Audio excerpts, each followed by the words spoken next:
देखिए, आज छोटे छोटे बालक भी क्लाइमेट चेंज और एनवायरनमेंट चेंज की चर्चा कर रहे हैं।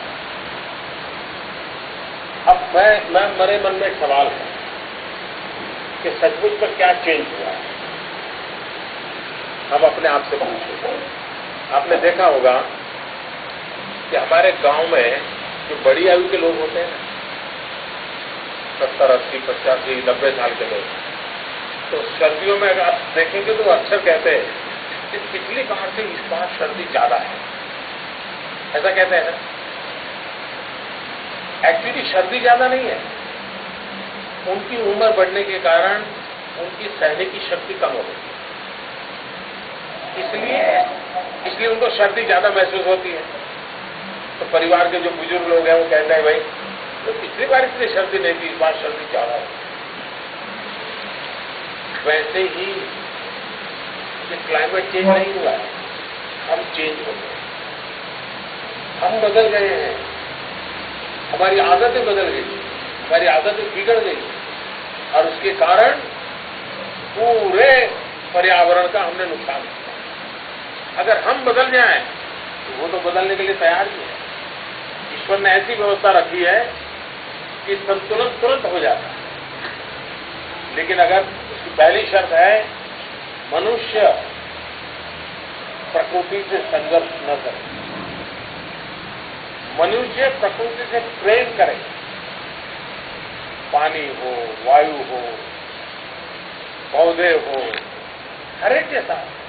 और इसलिए हमारे यहां शास्त्रों में तो पौधे को परमात्मा कहा गया, नदी को माता कहा गया, लेकिन जब से हम ये भूल गए तो गंगा भी मैली हो गई।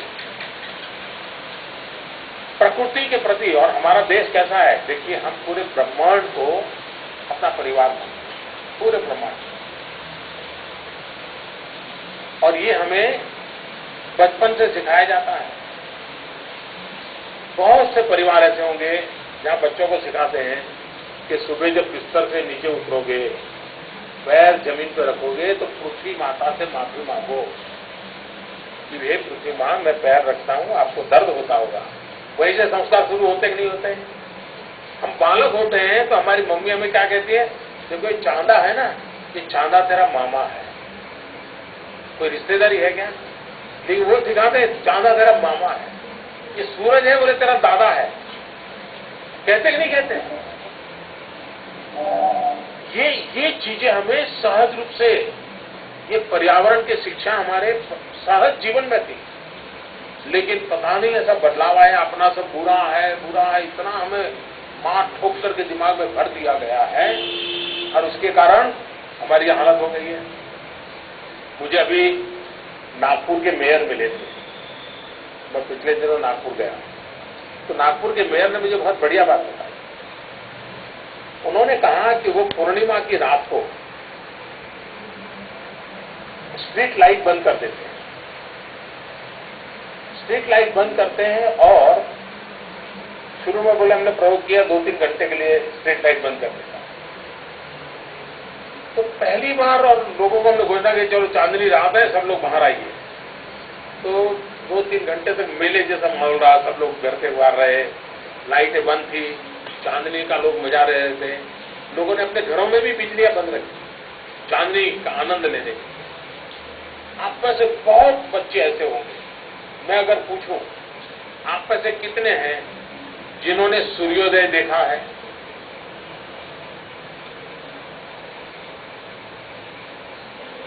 सचमुच में सूर्योदय देखा है, ऐसा नहीं कि भाई हाँ उजाला था और स्कूल जा रहे थे तो उजाला देखा।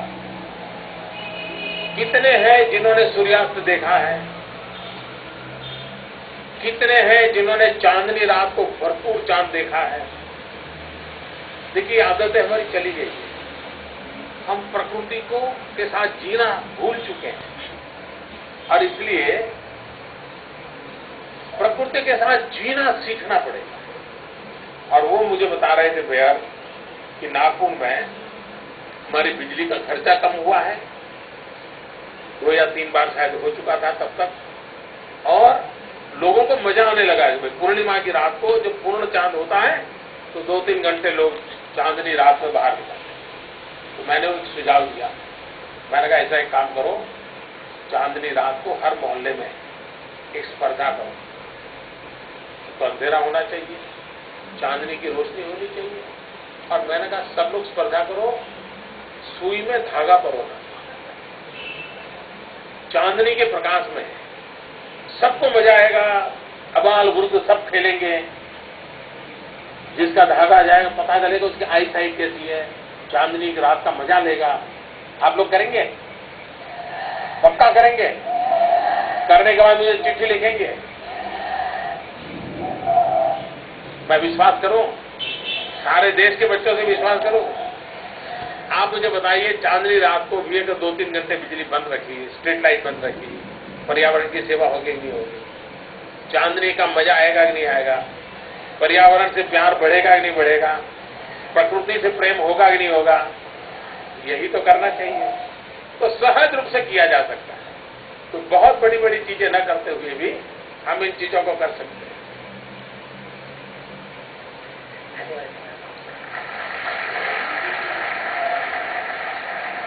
कुछ बच्चे भी यहाँ बाकी हैं जिनके प्रश्न बाकी हैं। हाँ, आप आए हैं तो पूरा ही करेंगे।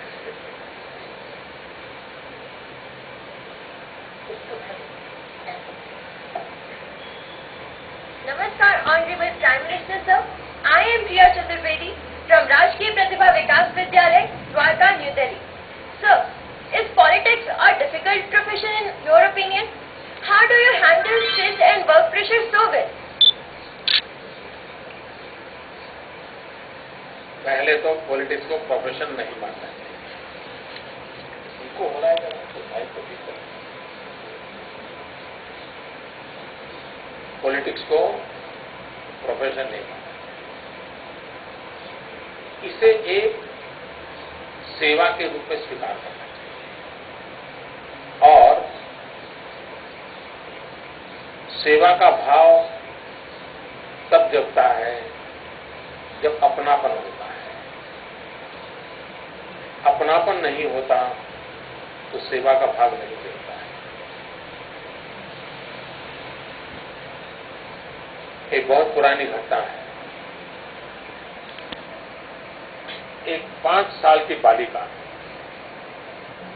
अपने 3 साल के भाई को उठा करके, बड़ी मुश्किल से उठा पा रही थी, लेकिन उठा करके एक छोटी सी पहाड़ी चढ़ रही थी। तो एक महात्मा ने उसे पूछा, बेटी तुझे थकान नहीं लगती? उसने क्या जवाब दिया? उसने कहा ये तो मेरा भाई है। महात्मा ने फिर से पूछा, नहीं नहीं मैं तुम्हें पूछ नहीं रहा हूं कि कौन है, मैं ये पूछ रहा हूं कि तुम्हें थकान नहीं लग रही क्या? तो उसने कहा नहीं मेरा भाई है। तो महात्मा ने फिर से कहा, अरे मैं तुम्हें ये नहीं पूछ रहा हूं कौन है, मैं पूछ रहा हूं तुम्हें थकान नहीं लगती? तीसरी बार उसने कहा, अरे मेरा भाई है। तो महात्मा ने कहा, अरे भाई मैं सवाल पूछता हूं। उसने कहा, मैं आपका सवाल समझती हूं, मेरा भाई है इसलिए मुझे थकान नहीं लगती। 5 साल की बच्ची। जब मुझे लगता है कि 125 करोड़ देशवासी मेरा परिवार है, मेरा परिवार है, उनका सुख है मेरा सुख है, उनका दुख है मेरा दुख है, तो फिर थकान नहीं, फिर काम करने की इच्छा जगती है, और ज्यादा करूं, और कुछ करूं, और नया करूं, यही भाव मन में जगता है। और इसलिए पॉलिटिक्स को प्रोफेशन के रूप में नहीं, पॉलिटिक्स को एक सेवा धर्म के रूप में है। और वो सेवा धर्म भी अपनेपन के कारण, पद के कारण नहीं। पद तो आते हैं जाते हैं, लोकतंत्र में एक व्यवस्था है। अपनापन ये चिरंजीव होता है, और इसलिए फिर न कोई स्ट्रेस होता है, न कोई थकान होती है। और दूसरा, शरीर की जो बायोलॉजी काम करती है, तो आप जैसे बच्चों से गप्पे मारते हैं तो ठीक हो जाता है।